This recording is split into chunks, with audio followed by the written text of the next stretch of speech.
one way or another is very simple. Things are good, but they're getting risky. The two main risks for growth, which is now very solid all over the world, are on the one hand protectionism and trade tensions, and on the other hand, debt. I don't think that there is a war taking place, but there are definitely trade conflicts, and I think that these conflicts could dent growth. We do not know as yet what the extent of the damage to growth would be. Nobody will benefit, because what we believe is in trade openings, and trade will benefit everybody. So at the end of the day, it may be false to believe that somebody will benefit. We have a very strong economic relationship with both the United States and China, and indeed, I mean, from our point of view, we're very keen to ensure that there is no such thing as a trade war. I mean, there are no winners from a trade war. We don't believe there will be a trade war. The right solution is not to engage into any kind of war against China. The right solution is to engage China, to have China on board, trying to improve the multilateral institutions related to trade. We do know that free trade, open markets, and staying away from protectionism has lifted so many people out of poverty. So it will not help us. And I think if we actually fail if we meet protectionism with more protectionism, because there will only be losers in this. Some of the emotion there, the multilateral emotion that you would see at the International Monetary Fund or at the World Bank. But Francine, really what's extraordinary here is buttressing a presidential tweet of a few days ago where it's a multilateral here. The president talks bilateral, but really the backstory here is it an America that wants it my way or the highway on trade? Right, and what does that mean for actually the right institution, the right framework to deal with in America if it is indeed the my way or the highway, which I think is very cleverly put. And you hear from, for example, the host of the G20 saying, well, the G20 is the right solution as long as they have the teeth to actually do something and negotiate as one. They're out of Argentina. We're going to have some terrific perspective and conversation for you in this hour. The backdrop, again, is a fiscal policy. For me, that was the highlight. We had some good insight on that as well. And then the surprises along the way. And there was the Bloomberg headline that came out, a day and a half ago, that the Chancellor of Germany will visit with the President here in, a few days. Werner Hoyer is with us now. He's the President of the European Investment Bank and is, of course, steeped in German politics. Angela Merkel will come to America, and she represents a multilateral perspective, a multilateral Europe. Is a member of the domestic politics of Germany. How would you like her to explain German multilateralism to President Trump? I'm out of German politics for many years now, but I can tell you what she represents on multilateralism. That's reflected everywhere in the European Union. And I believe that she can be convincing to President Trump when it comes to preserving this wealth of cooperation which we have under the multilateral umbrella. I think any departure from that would cost us a lot politically and economically. President, what is the biggest challenge for the European Investment Bank right now? What is, if you have to look at the top 3 priorities that you need to do in the next 12 months, is there something in your control that you need to get done? Well, number one, I'd say we have read the IMF report that came out this week, and that shows some dark clouds on the horizon, and we have to prepare for that. As long as the sun is shining, you better repair your roof. And that's also the message from the IMF. It's the message from the European Investment Bank, the EU Bank. Secondly, we have to look back the last 10 years. We in Europe have been mainly looking inward in the last 10 years, and we have not realized that the time when we were fighting the euro crisis, the financial crisis, the rest of the world has moved forward. When it comes to research, development, innovation, our main competitors in the world have spent per year 1 to 1.5% of GDP more on research, development and innovation than we in Europe have. And that leads to a lack of to receding productivity growth and to a lack of competitiveness. So the Europeans need to catch up on this. This is, in my view, the key thing. After we have done the counter-cyclical work, more or less, it has been successful. But is it difficult, and sometimes it's unfair to talk about the Europeans? Germany is very different to France. France is very different to Italy, which is very different to Greece. Well, Well, we have quite a diversity in Europe, and that is not a surprise. But we have dealt with that quite well. 10 years ago, everybody in the United States would have said that the Eurozone is going to fall apart anyway. It has not fallen apart. It has become stronger, as a matter of fact. So I'm not that much worried about the regional differences. We have to work on it, and we can do that. But what we must make sure is that Europe's relative weight in the world is not reduced. And that means we have to modernize societies, but also industries and our economic performance. This is incredibly important, and one of the themes here, you've talked before of a new Marshall Plan and a new sense of investment for your bank and for all of Europe. How do you compare and contrast the need for investment in Europe with the solid day after day discourse we see out of China for new China and new Asian investment? Are you looking east across Russia to Asia, or you're looking to the Atlantic when you look at comparative investment? Well, the European nations are transatlantic-oriented nations, no doubt, but we are in the global economy, and China has emerged as an enormously strong partner.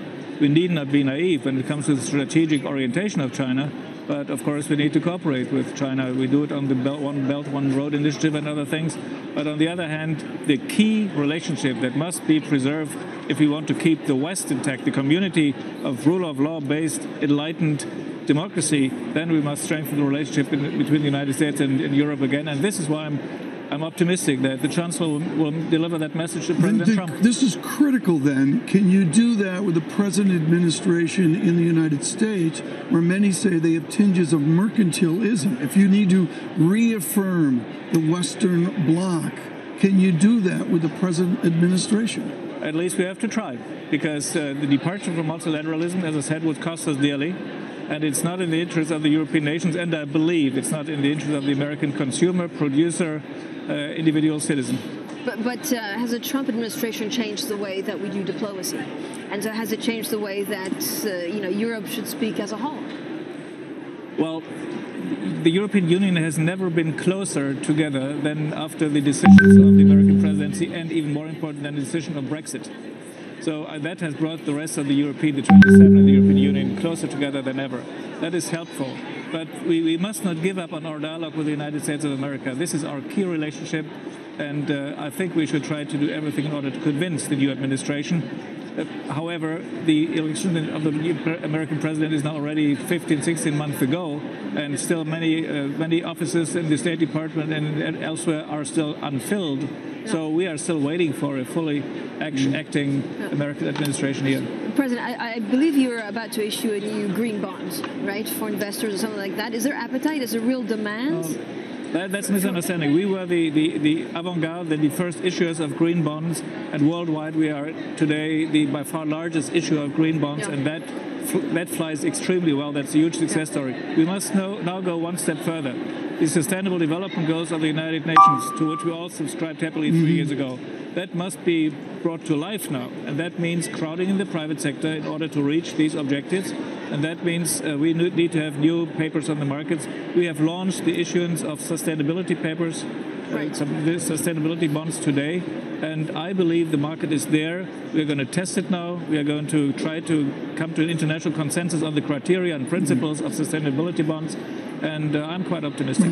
Our Bloomberg audience knows that you have to look east as well, to Eastern Europe. We had the interesting Hungarian elections recently, and then, of course, all the discussion of Russia. What is your plans for the next 12 months at the European Investment Bank to strengthen Eastern Europe and strengthen the Baltic states? We have been, I think, considerably successful in strengthening Eastern Europe and what we call cohesion policies, getting the European nations together, including the Eastern ones. There are regional differences. It has worked out on the economic front with Poland and the Baltic states very, very well, and the Central European nations as well. We have still problems in the southeast of Europe, but it would be a strategic mistake not to produce the perspectives also for the countries of the Western Balkans. That is going to be in the foreground of the presidency of the European Union held by Bulgaria, afterwards by Romania and Austria. So this is going to be the focus of the next 2 years. What is the question that you get the most, or that you got the most here at the IMF from investors? How do you see the overall climate. How does the change in the geopolitical environment impact the economic perspectives, not only in Europe but worldwide? And what does that mean for the rebalancing of weights in the world economy and in world politics? So that's the key question. We are moving towards a multipolar world, and that is going to be very, very significant, in particular for the Europeans who have to secure their place in the world economy. Bernhard, thank you so much for joining us today. He is president of the European Investment Bank. In our studios in New York, Mark Crumpton.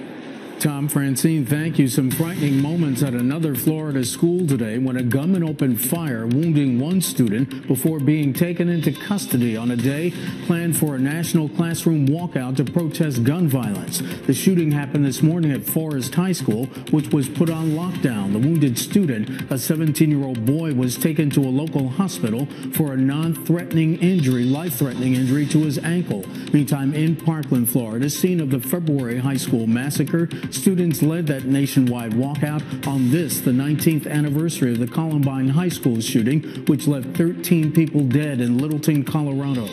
The United Nations Special Envoy for Syria said today that the war-ravaged country has had, quote, a very dangerous week. Stefan de Mistura spoke in Moscow following a meeting with the Russian Foreign Minister, Sergei Lavrov. A priority for the UN Secretariat, for the Secretary General, and therefore me coming here and doing this tour d'horizon in various capitals, and very much here in Moscow, is the priority is to lower the temperature. The temperature went too much high, and there was potential of major complications. De Mistura also said it was important for officials from the Organization for the Prohibition of Chemical Weapons to be given access to the sites of alleged chemical attacks in Syria. Israeli Prime Minister Benjamin Netanyahu reiterated his warning to Iran today, saying his country, quote, will wrestle with whoever tries to harm us. His comment came amid rising tensions between Israel and Iran over an alleged Israeli airstrike targeting a Syrian Air Force base last week that left at least 4 Iranian military personnel dead. Iran has threatened to retaliate. China said today its relations with the United States are, quote, at a crossroads. Speaking in Beijing, China's foreign ministry spokesperson criticized proposed U.S. restrictions on Chinese investment in American technology firms as unreasonable economic or scientific bullying. Global News 24 hours a day, on air and at TikTok, on Twitter, powered by more than 2,700 journalists and analysts in over 120 countries. I'm Mark Crumpton. This is Bloomberg. Francine, back to you and Tom in Washington. Mark, thank you so much. Now, coming up, we'll be talking with Roman Escolano. He is the newly appointed economy minister of Spain. That's a conversation you won't want to miss. This is Bloomberg.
Live today from the IMF and World Bank spring meetings in Washington. I'm Francine, as always, with Tom Keene. So we spoke to many finance ministers, but now let's get back to someone who we haven't spoken to yet, because he's a newly minted economy minister, and he is Roman Escolano, the new economy minister of Spain. Mr. Escolano, thank you for joining us. There's a lot that we want to talk about. We want to talk about trade, tariffs, reforms. But first of all, what was the biggest surprise in the job? So you've been in the job, you've always followed the economy. Is there something that surprised you? Well, I've been as economic minister of Spain for just 1 month, so I'm very brand new. That makes you a grizzled veteran. Well, I'm still brand new in the position, but I'm a bit surprised by many things. I mean, the intensity of the European debate. I just joined a train which is in full speed.